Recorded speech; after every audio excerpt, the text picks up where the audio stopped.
Disadvantages of C language. C language లో ఉన్న advantages ఏంటి, డిసడ్వాంటేజెస్ ఏంటి అనేది మనం ఇప్పుడు చూద్దాము. ఓకేనా? Building blocks for many programmings. చాలా ప్రోగ్రామ్స్ కి బిల్డింగ్ బ్లాక్స్ రాస్తాము. దీనికి అంటే C++, జావా, చాలా లాంగ్వేజెస్ కి మనము బిల్డింగ్ బ్లాక్స్ రాస్తాం అన్నమాట. సీనే basic, powerful and efficient, most powerful and efficient. ప్రతి ఇప్పుడు లాంగ్వేజెస్ అన్ని మెన్షన్ చేసిన అన్ని లాంగ్వేజెస్ కి సి లాంగ్వేజ్ బేస్. అది పవర్ఫుల్, చాలా పవర్ఫుల్ గా ఉంది, ఎఫిషియెంట్ గా వర్క్ చేస్తూ ఉంటుంది.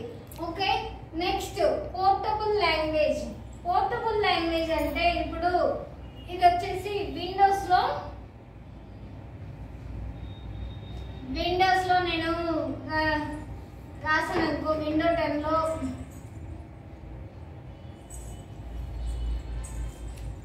Window 90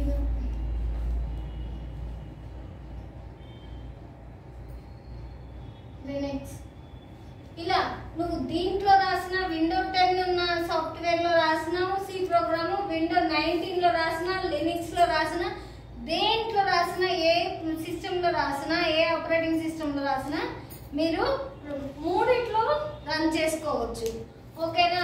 next built in functions వచ్చేసరికి మనం ప్రోగ్రామ్ రాసేటప్పుడు ఇది ఇఫ్ అని రాస్తాము, స్టార్ట్ చేస్తాము, రాసిన తర్వాత ప్రింట్ఎఫ్, స్కాన్ఎఫ్ అని రాస్తాం కదా. వీటికి ఈ ప్రింట్ఎఫ్, స్కాన్ఎఫ్ రాసే ఫంక్షన్స్ ని మనము రిచ్ బిల్ట్ ఫంక్షన్స్ అనేవి మన దగ్గర చాలా ఉంటాయి. ముందు కాన్సెప్ట్ లో మనం చెప్పుకున్నాము. ఓకేనా? ఇలా ప్రింట్ఎఫ్, స్కాన్ఎఫ్, అది కాకుండా ట్యాన్, ఇప్పుడు మ్యాథమెటికల్ ఆపరేషన్స్ వచ్చేసరికి tan theta, cos theta, sine theta అని రాస్తాం కదా, అవునా? వీటిని సాల్వ్ చేయడానికి కూడా ఈ బిల్ట్ ఇన్ ఫంక్షన్స్ యూజ్ అవుతాయి అన్నమాట. Next it is a structural programmings. Structural ఒక పెద్ద ప్రోగ్రామ్ రాస్తాం, బిగ్ ప్రోగ్రామ్ రాస్తాం అనుకోండి. ఈ ప్రోగ్రామ్ ని చిన్న మాడ్యూల్స్ గా, ఓకే, చిన్నగా మాడ్యూల్స్ గా డివైడ్ చేసుకొని వాటిని మళ్ళీ మనము రన్ చేస్తాము. రన్ చేయడానికి ప్రోగ్రామింగ్ స్ట్రక్చర్, ప్రతి స్ట్రక్చర్ ని మనం డివైడ్ చేసుకుంటే మళ్ళీ స్ట్రక్చర్ రాసుకుని దాని ఫంక్షన్ రాసి దాన్ని రాస్తాం అన్నమాట. Next it is a middle level language. Middle level language అంటే ఇప్పుడు హై లెవెల్ చూడండి, లో లెవెల్. హై లెవెల్ ఏంటి? Source code. లో లెవెల్ 0,1. నార్మల్ లెవెల్లో, లో లెవెల్లో రాసేటప్పుడు 0,1 ని అండర్స్టాండ్ చేసుకుంటది మిషన్. ఓకేనా? సిస్టమ్ అండర్స్టాండ్ చేసుకుంటుంది. కానీ హై లెవెల్ అంటే మనకి ఇంగ్లీషే కదా, హ్యూమన్ కి అర్థమయ్యే లాంగ్వేజ్ హై లెవెల్. ఓకేనా? మిషన్ కి అర్థమయ్యే లాంగ్వేజ్ లో లెవెల్. ఈ రెండు లెవెల్స్ ని అర్థం చేసుకోవడానికి ఇక్కడ ఏంటి, లో లెవెల్, హై లెవెల్ నుంచి లో లెవెల్ కి కన్వర్ట్ చేయాలి కదా. అంటే ఈ మధ్యలో కంపైలర్ యూస్ చేస్తాము, ట్రాన్స్లేటర్ యూస్ చేసుకుంటాం కదా. ఈ కంపైలర్ ఏం చేస్తుంది, మనకి మిడిల్ లెవెల్ లాంగ్వేజ్ కి కన్వర్ట్ చేస్తుంది అన్నమాట. అంటే అది అక్కడ కన్వర్ట్ చేసి ఇక్కడ లో లెవెల్లో ఇచ్చేస్తుంది. ఓకేనా? Next intimation of algorithms and data structures. ఇప్పుడు అల్గోరిథమ్స్ అనేవి చాలా, డేటా స్ట్రక్చర్స్ ప్రోగ్రామ్ వచ్చేసి 15 pages, 19 pages, 20 pages అలా ఉంటాయి. అలాంటి ప్రోగ్రామ్స్ అల్గోరిథమ్స్ ని ఇంటిమేట్ చేసి వాటిని డిఫైన్ చేయడానికి కూడా సి లెవెల్ లాంగ్వేజ్ యూజ్ అవుతుంది. Okay, it is a procedural language. ఇప్పుడే కదా మనం structure, it is a structure based language. Structure based అన్న ప్రొసీజరల్ అన్న ఒకటే అన్నమాట. నెక్స్ట్ వచ్చేసి డైనమిక్ మెమరీ అలొకేషన్. ఈ డైనమిక్ మెమరీ అలొకేషన్ ఏంటంటే రన్ చేసేటప్పుడు మనం కంపైల్ చేస్తాం కదా, ముందు కంపైల్ చేసినప్పుడు రన్ చేసేటప్పుడు మనకి ఒక మెమరీని అలొకేట్ చేస్తుంది. ఈ మెమరీ దీనికి అని అలొకేట్ చేస్తుంది అన్నమాట. ఆ మెమరీని, ఆ అలొకేషన్ ని డైనమిక్ మెమరీ అలొకేషన్ అంటారు. Next developing software system softwares. నిన్న అప్లికేషన్లో చెప్పుకున్నాం కదా మనం డెవలపింగ్ సిస్టమ్ సాఫ్ట్వేర్స్ అని. డిఫరెంట్ ఎలక్ట్రానిక్ గుడ్స్ అయితేనేమి, లేకపోతే సి లాంగ్వేజ్ అయితేనేమి, C++ అయితేనేమి, డేటా స్ట్రక్చర్స్ అయితేనేమి, జావా, ఈ వీటిలో సిస్టమ్ సాఫ్ట్వేర్ని డెవలప్ చేయడానికి యూస్ చేసుకుంటాం. ఇవి సి లాంగ్వేజ్ అడ్వాంటేజెస్ అనమాట. నెక్స్ట్ వచ్చేసి not supporting oops concept. Oops ఏంటి? ఊప్స్ అంటే ఆబ్జెక్ట్ ఓరియంటెడ్ ప్రోగ్రామింగ్ లాంగ్వేజ్ అనమాట.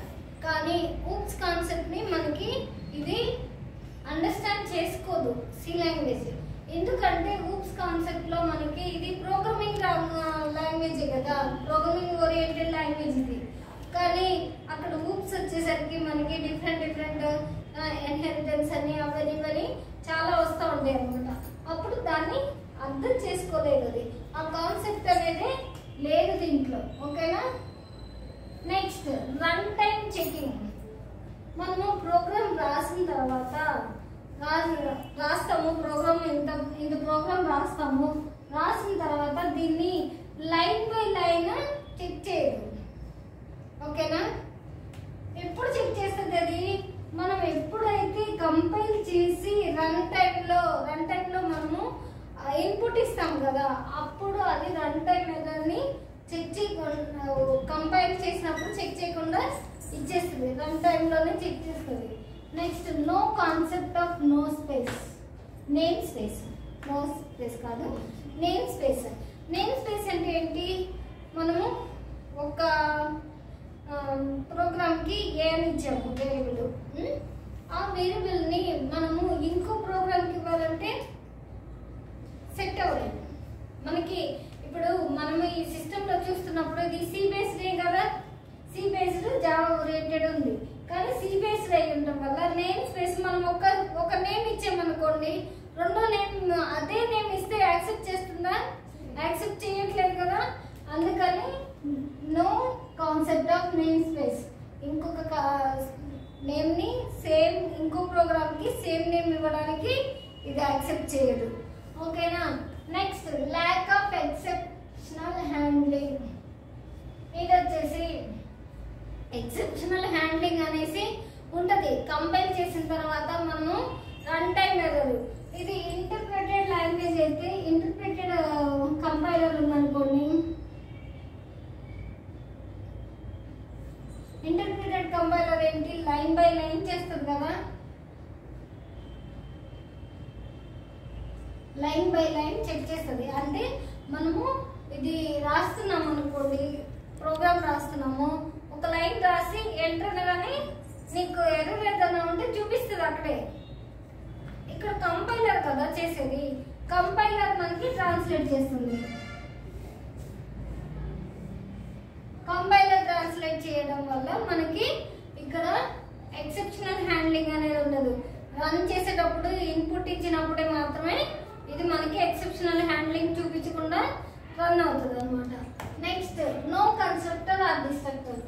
ఈ కన్స్ట్రక్టర్ డిస్ట్రక్టర్ వచ్చేసి జావా ఆ కాన్సెప్ట్లో జావా C++ ఏంటి? Extra features more than C language. C language కన్నా ఎక్స్ట్రా ఫీచర్స్ని ఇంట్రడ్యూస్ చేయడాన్ని C++ జావా అన్నమాట చేసింది. నెక్స్ట్ లో లెవెల్ అబ్స్ట్రాక్షన్స్. ఈ లో లెవెల్ ఏంటి? మనకి 0,1గా. ఈ లో లెవెల్ అబ్స్ట్రాక్షన్స్ అన్నిటిని ఇది సపోర్ట్ చేయదు. ఓకేనా? ఓకే, ఇవే డిసడ్వాంటేజెస్ అండ్ అడ్వాంటేజెస్.